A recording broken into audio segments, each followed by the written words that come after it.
Meus amados, nós vamos abrir a palavra de Deus. E convido você para abrir primeiro livro de Samuel, capítulo 17. Esta é uma narrativa bíblica bem conhecida de todos. E eu vou ler apenas os versos 45, parte do 46 e do 47.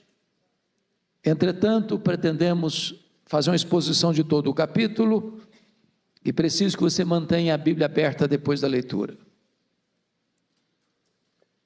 1 Samuel 17, 45.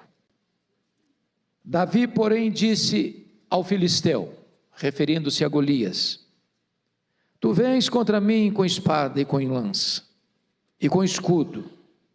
Eu, porém, vou contra ti em nome do Senhor dos exércitos, o Deus dos exércitos de Israel, a quem tens afrontado.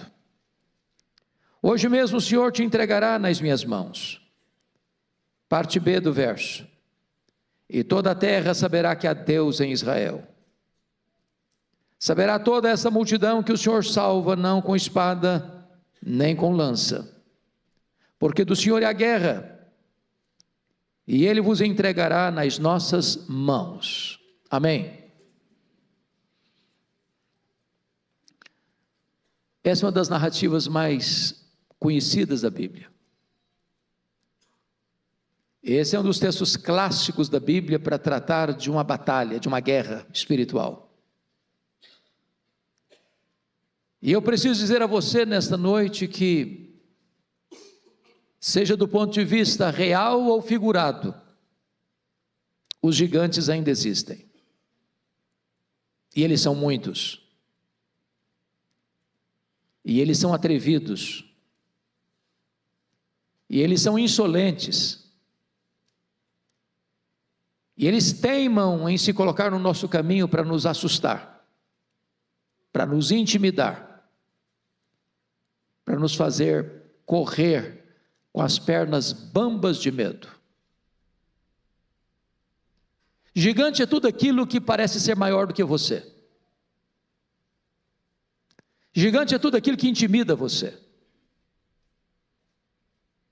Há gigantes que estão fora de nós. Há gigantes que estão dentro de nós.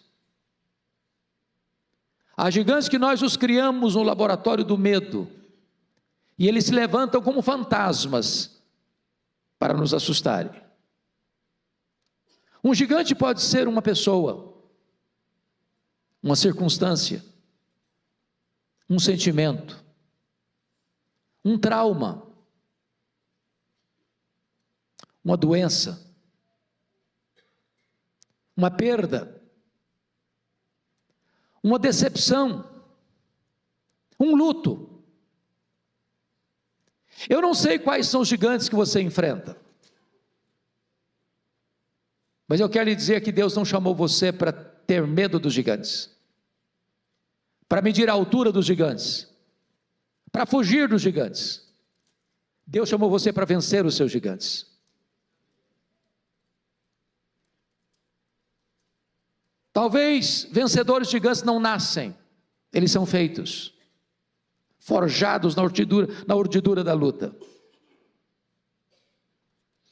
Thomas Alva Edison, que foi um grande cientista, disse certa feita que as nossas vitórias são construídas de 10% de inspiração e 90% de transpiração. Tem trabalho, tem suor, tem lágrimas. Esse próprio cientista, dizem os seus biógrafos, que quando ele era pequeno, a escola o devolveu, não tinha os mesmos direitos que se tem hoje. E quando ele perguntou para sua mãe: por que, mamãe, que a escola me rejeitou? Sua mãe respondeu: é porque você é muito inteligente, filho. Seus coleguinhas não vão conseguir acompanhar você. Eu vou investir em você. E investiu mesmo. E Thomas Alva Edison veio se tornar o maior cientista de todos os tempos, no sentido de registrar patentes. Cerca de 1000 patentes. Muitas invenções, dentre elas a lâmpada elétrica. Muitas pessoas têm enfrentado seus gigantes e vencido seus gigantes. Por exemplo, John Milton ficou cego aos 50 anos de idade. Não é fácil enxergar e deixar de enxergar. Alguém diz: acabou a vida dele. Pois depois de completamente cego, ele escreveu o grande clássico, O Paraíso Perdido. Ludwig van Beethoven foi um músico de qualidades superlativas. Sua família tinha sérios problemas de formação genética. Quando a sua mãe engravidou, o médico recomendou a ela interromper a gravidez. Ela corajosamente manteve a gravidez. Nasceu Ludwig van Beethoven,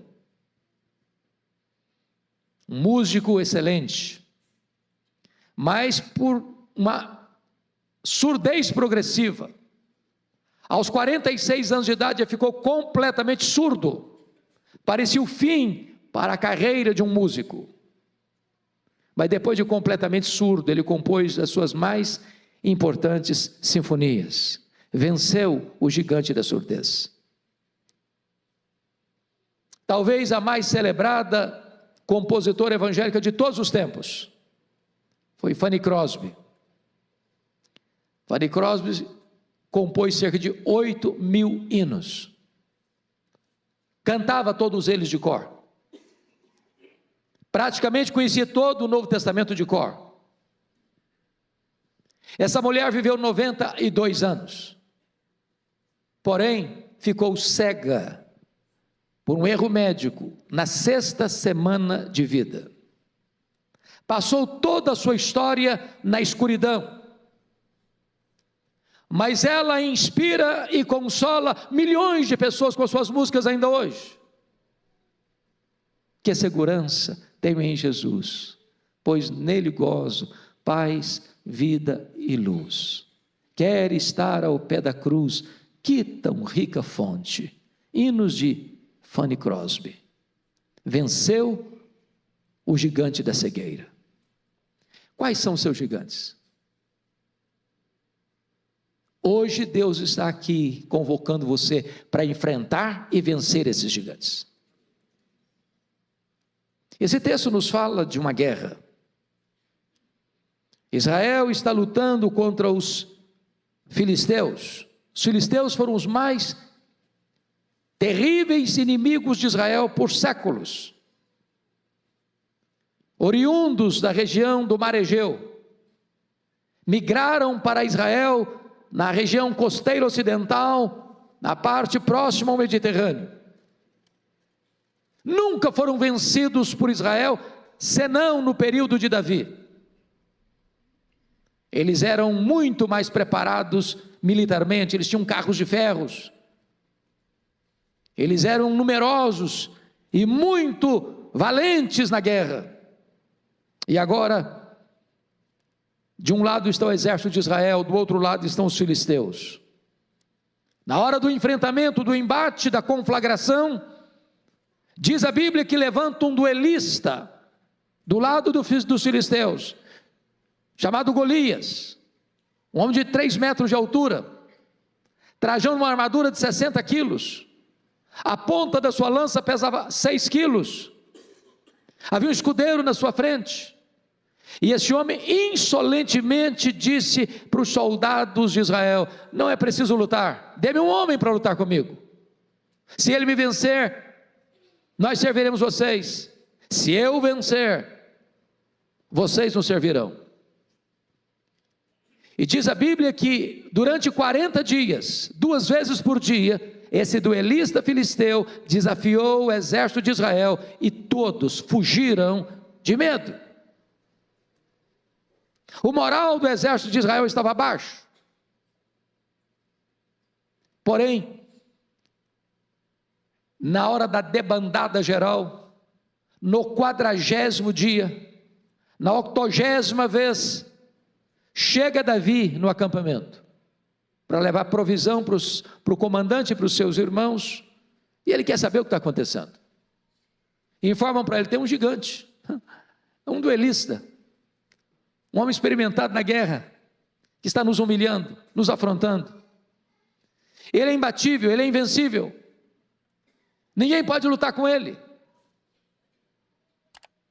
E quando Davi escuta essa história, ele pergunta: mas quem é esse incircunciso filisteu para afrontar os exércitos do Deus vivo? E se dispôs a enfrentá-lo, e a vencê-lo, e o enfrentou e o venceu. Daí decorre então o tema dessa meditação: quais são os atributos de um homem vencedor de gigantes? Esse texto nos aponta para isso. Com a Bíblia aberta comigo, confira por gentileza. Em primeiro lugar, veja você o verso 24.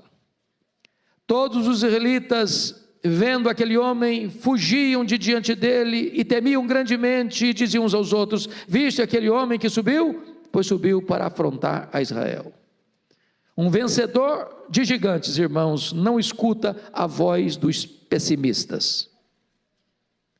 Os pessimistas estão por aí crescendo como cogumelo, estão por toda parte. E eles vão olhar para vocês e dizer assim: é uma loucura você enfrentar o seu gigante, você não vai conseguir, isso é maior que você, é melhor desistir, é mais seguro fugir. Se você escutar os arautos do pessimismo, se você escutar os embaixadores da incredulidade, se você der crédito a esses pessimistas, você também vai fugir.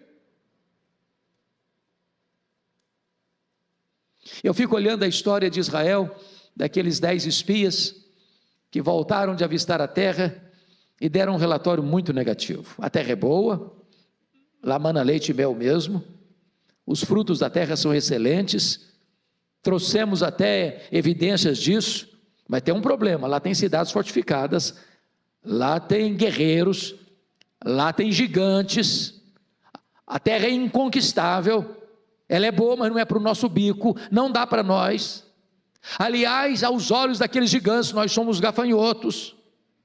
Para ser sinceros, aos nossos próprios olhos, nós somos gafanhotos. Príncipes, menos do que príncipes. Homens, menos do que homens. Insetos, gafanhotos. Sabe o que a Bíblia diz? Que em virtude de escutar a nação, o relatório pessimista desses espias, Deus puniu a nação toda, e toda aquela geração que saiu do Egito, exceto os 2 espias que creram que Deus poderia dar-lhes a terra, pereceram no deserto. Não escute os arautos do pessimismo. Deus pode levantar você para vencer aqueles gigantes que desafiam você, que intimidam você e que fazem você sofrer. Mas a segunda marca de um vencedor está aí comigo, confira, versículos 14 a 16. Davi era o mais moço, só os 3 maiores seguiam Saul. Davi, porém, ia a Saul e voltava para apacentar as ovelhas de seu pai em Belém. Chegava-se, pois, o filisteu pela manhã e à tarde, e apresentou-se por 40 dias. Essa marca é a seguinte: você não tem que ficar olhando para as dificuldades do ontem, você tem que olhar para as oportunidades que Deus põe diante de você hoje. Vamos entender isso aqui.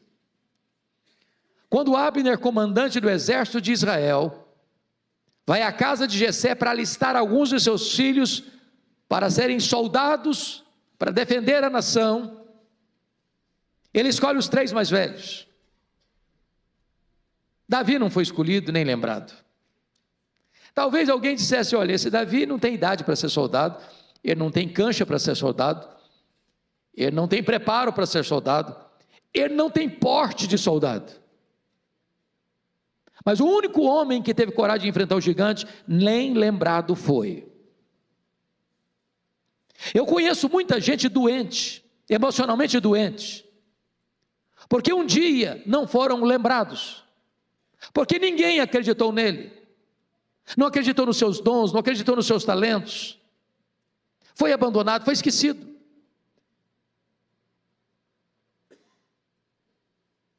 Eu conheço muita gente que diz: mas a minha vida é ruim assim, sabe por quê? Porque eu não nasci num berço de ouro, porque eu não estudei numa boa escola de referência, porque eu não tive chance de fazer um curso superior, ficam lamentando os problemas do ontem, quando Deus quer que você olhe para as oportunidades que Ele está dando para você hoje. Leia a Bíblia, leia a história, você verá que os grandes vencedores não nasceram em berço de ouro, foram forjados na urdidura da luta. Não importa o seu grau de instrução, não importa o seu berço, se de ouro ou berço de palha, o que importa é que Deus pode levantar você na sua geração, para ser uma bênção e para ser um vencedor de gigantes. Terceira marca de um vencedor de gigantes. Confira comigo os versos 28 a 30. Ouvindo Eliabe, seu irmão mais velho, falar àqueles homens, acendeu-se-lhe a ira contra Davi e disse: por que desceste aqui? E a quem deixaste aquelas poucas ovelhas no deserto? Bem conheço a tua presunção e a tua maldade, desceste apenas para ver a peleja.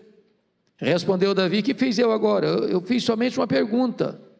Desviou-se dele para outro e falou a mesma coisa. Terceiro lugar, irmãos, um vencedor de gigantes é alguém que precisa aprender a lidar com seus críticos.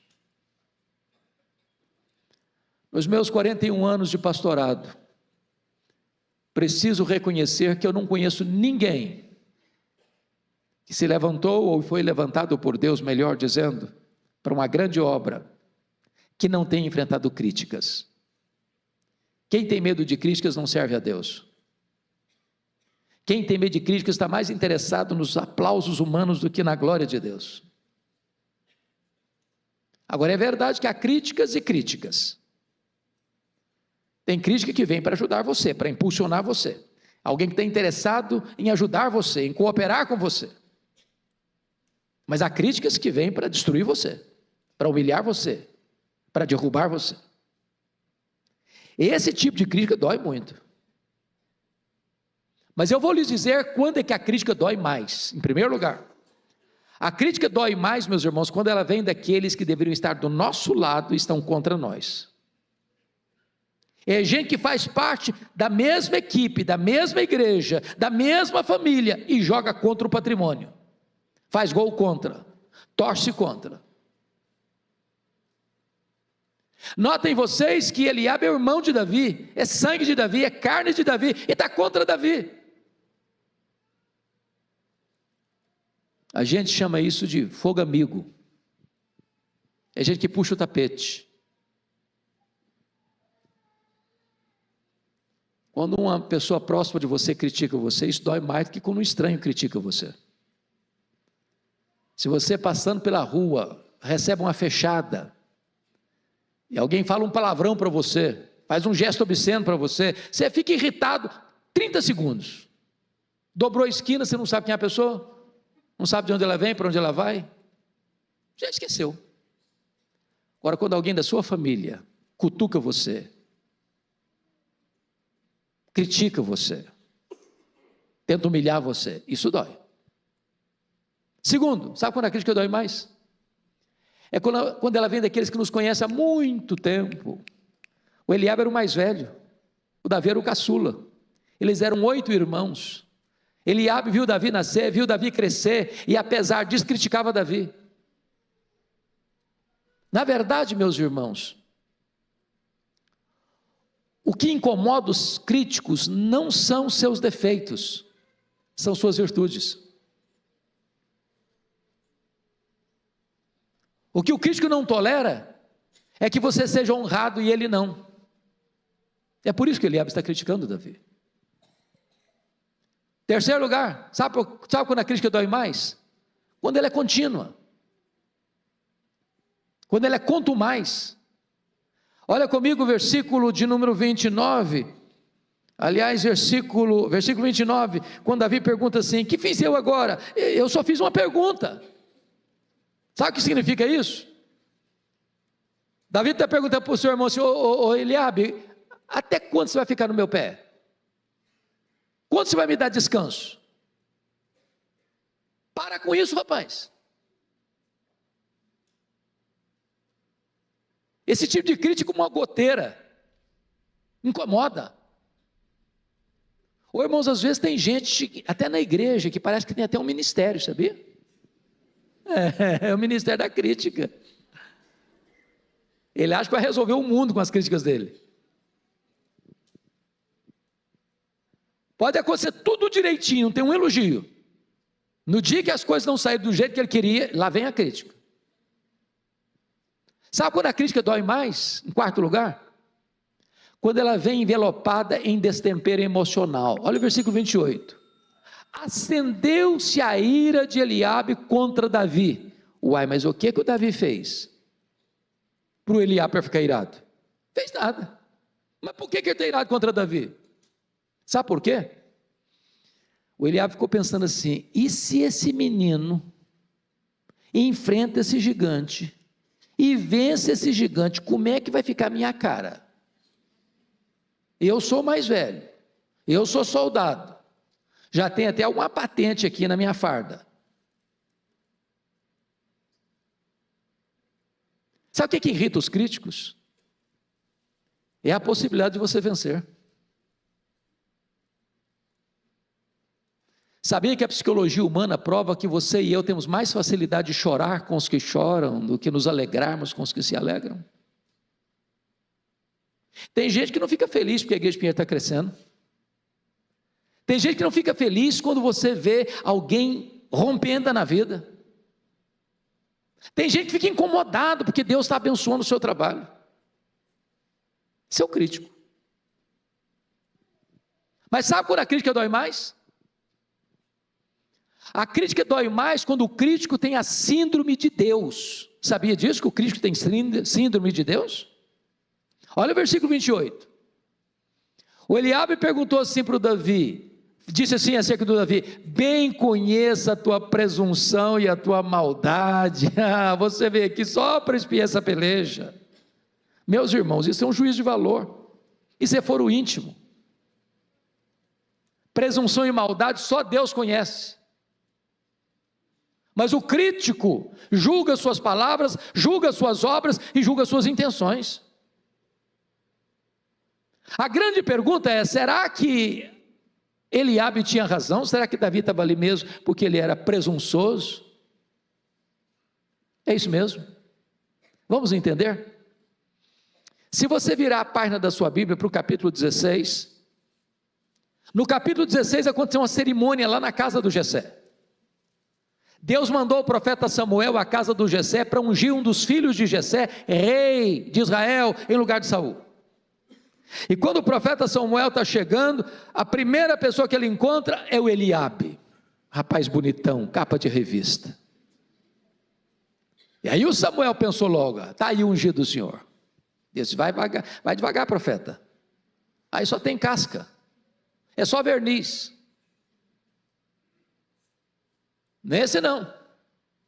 Diz a Bíblia que todos os outros filhos de Jessé passaram diante de Samuel e disse: não é esse, também não é esse, também não é esse aqui também não é, também aquele ali não é, esse aqui também não é. Ué, mas acabaram os filhos? Ah, não, tem o caçula, mas o caçula, tadinho, ele é um menino ainda, ele está lá cuidando de ovelha. Pois é, e nós não vamos nos assentar à mesa enquanto ele não chegar. Aí chega o Davi esbaforido: o que está acontecendo aqui? Deus, é esse aí, pode tornar um azeite na cabeça dele, esse aí. Você imaginou como é que ficou o Eliabe? O menino furou a fila.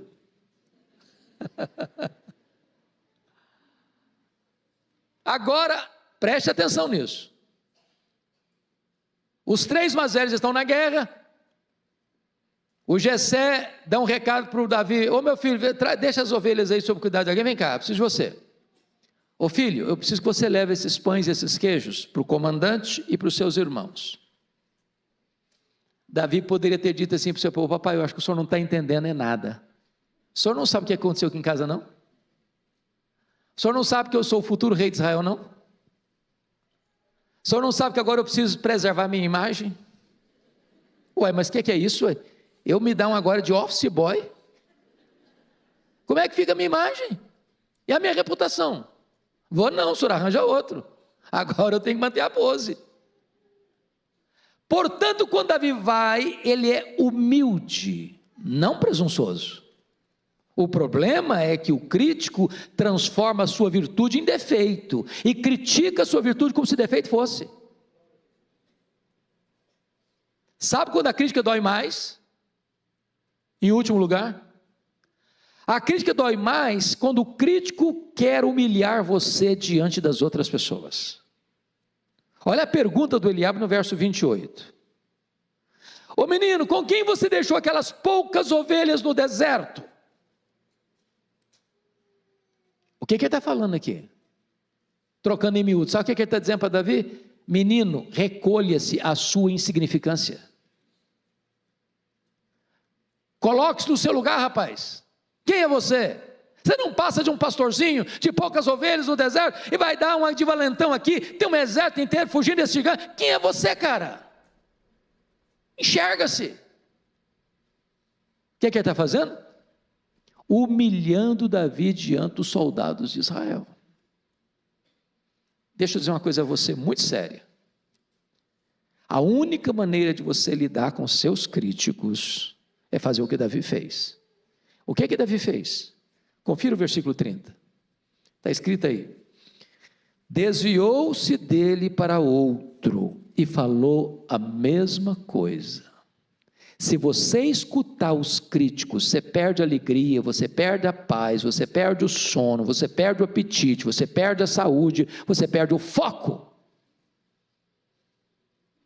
Não gaste tempo com os críticos. Deus chamou você para vencer os gigantes.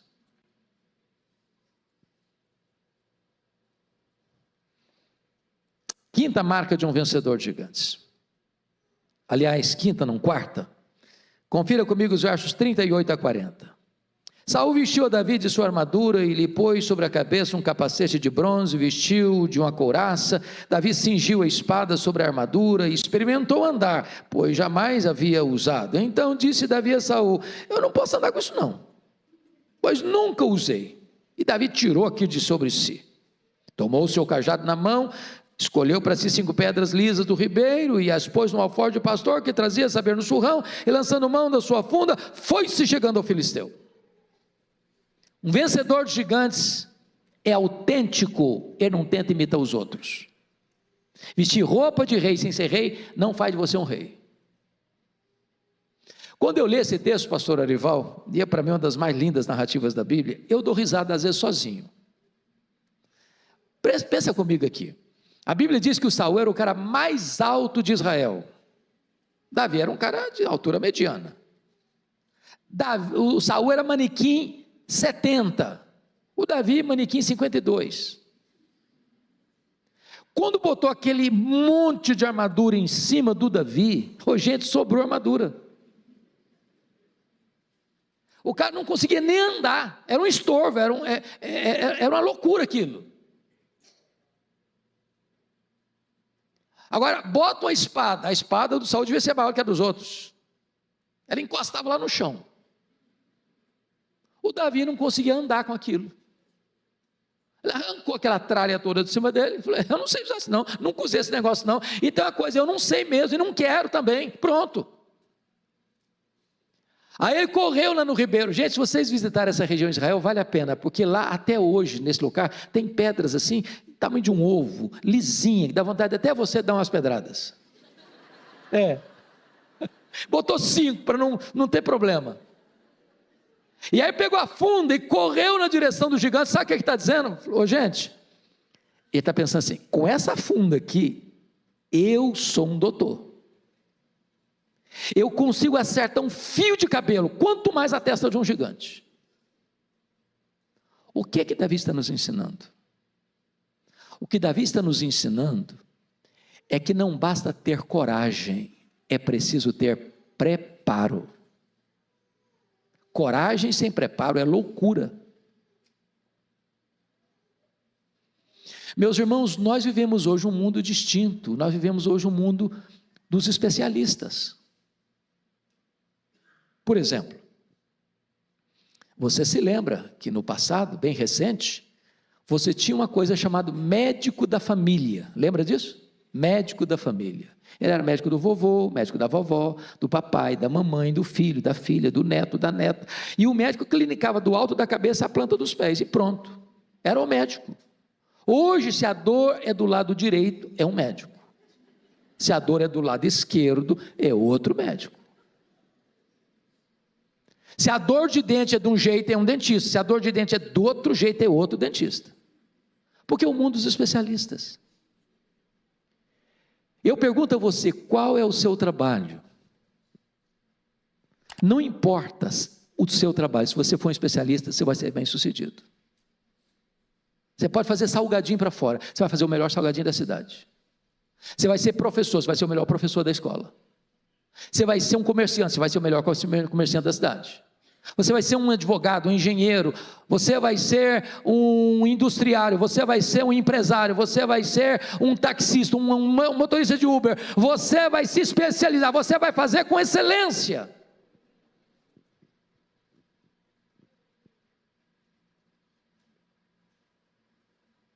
Quando Davi pegou aquela pedra não era pedra, era um míssil. Era um projétil.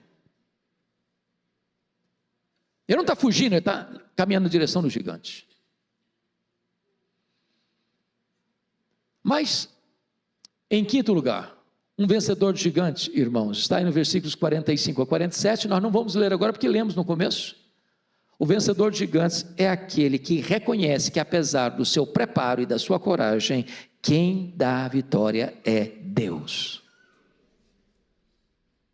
Quando Davi vai enfrentar o gigante vem lá com as suas afrontas, com as suas blasfêmias, com as suas ameaças, e Davi diz para ele: você vem contra mim, com paus, com escudo, com espada, mas eu vou contra você em nome do Senhor dos Exércitos, e toda a terra saberá que há Deus em Israel, e a terra saberá que Deus salva, não com escudo, não com lança, porque do Senhor é a guerra. Entenda isso, amado, quem dá a vitória é Deus. Quem leva você para frente é Deus. Quem faz você triunfar é Deus. Não a nós, Senhor, não a nós, mas ao teu nome da glória, porque dele, e por meio dele, e para ele, são todas as coisas. Eu não sei quais são seus gigantes, mas você não pode vencê-los sozinho. Você não pode triunfar sozinho. Você não pode entrar nessa luta espiritual de cara limpa. Você precisa de armas espirituais, poderosas em Deus, para destruir fortalezas e anular sofismas. Você precisa do poder de Deus e ser revestido de toda a armadura de Deus. Você precisa confiar não nos seus talentos, não nos seus dons, não no seu dinheiro, não na sua força dos seus músculos, não nas suas estratégias. Você precisa confiar em Deus. É de Deus que vem a vitória.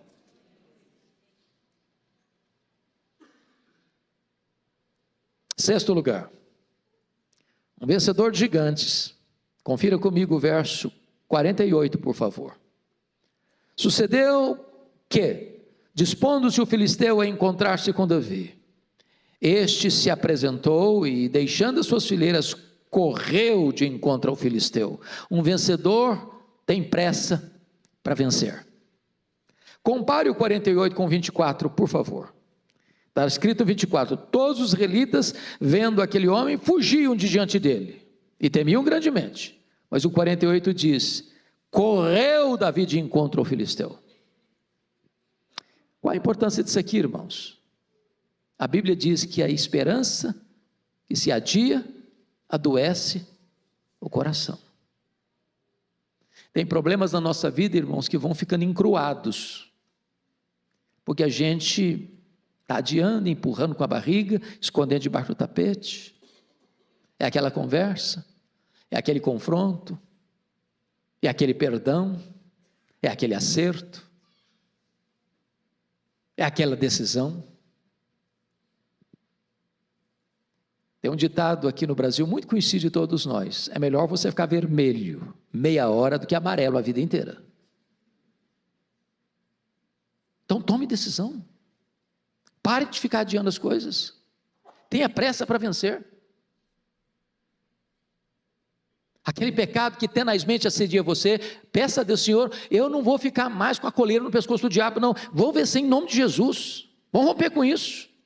Aquele vício que domina você, que escraviza você, em nome de Jesus, você vai vencer.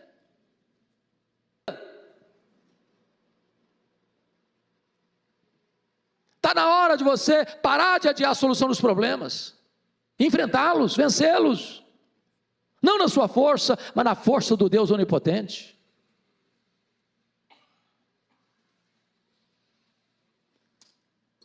Quando eu li o livro O Monge Executivo, eu li numa sentada, mas eu só lembro de uma frase. Tem hora que às vezes o livro vale uma frase, a frase vale o livro. Não é verdade? E o que valeu o livro para mim foi essa frase: você não é o que você fala, você não é o que você sente, você não é o que você promete, você é o que você faz. Domingo após domingo a gente chega aqui, e a gente escuta, e a gente escuta, e a gente escuta. É preciso tomar decisão. Decisão.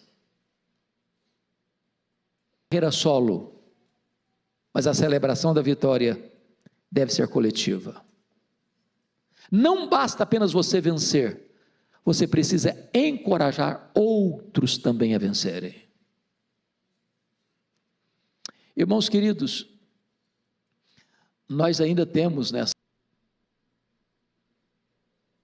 Em vez de criticar, de desanimar, de dar discurso de negativismo e pessimismo, incredulidade, nós temos que dizer: meus irmãos, vamos juntos, estou com você, vamos juntos, meu irmão, vamos juntos.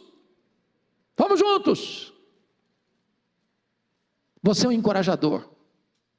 Nas palavras lá de Filemon, você é um Filemon que encoraja o coração dos santos, um abençoador. Eu queria terminar com uma ilustração que eu amo, que me marca muito, que me abençoa muito. Aconteceu numa Paralimpíada de Seattle, nos Estados Unidos. E a modalidade mais esperada e iria fechar aquela Paralimpíada ia acontecer no estádio.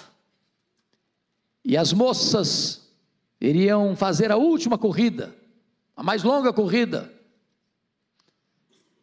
Havia uma delas que era famosa e era a forte candidata a sagrar-se campeã, no sentido de ganhar a medalha de ouro. O estádio estava lotado, aguardando essa modalidade esportiva. E vocês sabem que as Paralimpíadas são feitas por atletas com deficiência física. E quando as atletas entraram na pista, ao sinal de largada, aquela moça que era forte candidata a ganhar a medalha de ouro, já ganhou a dianteira, recebendo os ruidosos e efusivos aplausos da multidão. Mas para espanto de todos, num dado momento, ela tropeçou e caiu.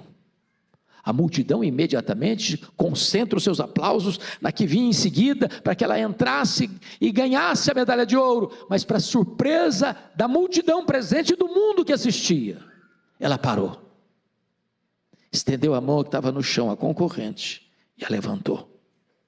As outras chegaram e, rompendo o protocolo da Paralimpíada, todas elas deram as mãos e correram juntas para a reta de chegada. O estádio aplaudiu demoradamente. O mundo foi impactado pelo exemplo delas, mostrando para o mundo uma lição: as vitórias mais importantes da vida são aquelas que nós as compartilhamos com outras pessoas. Mais do que um vencedor, você deve ser também um encorajador. Mas, meus irmãos, eu quero concluir dizendo que o que nos encanta não é Davi. Davi era um homem como você e eu, de altos e baixos, de avanços e recuos, de escaladas e quedas. Davi também teve medo, Davi também se acovardou, Davi também caiu. Davi está aqui hoje. O coração dele bate no nosso peito. O que nos encanta é o filho de Davi, é o Messias, é o Rei dos Reis, ele é o Senhor dos Senhores. Ele sim é o vencedor invicto em todas as batalhas. Ele sim é o Rei da glória, que entrou em campo para derrotar o diabo, para derrotar a morte, para morrer e ressuscitar, voltar para o céu, derramou o Espírito Santo, está assentado no trono, e Ele vai voltar para buscar a sua igreja.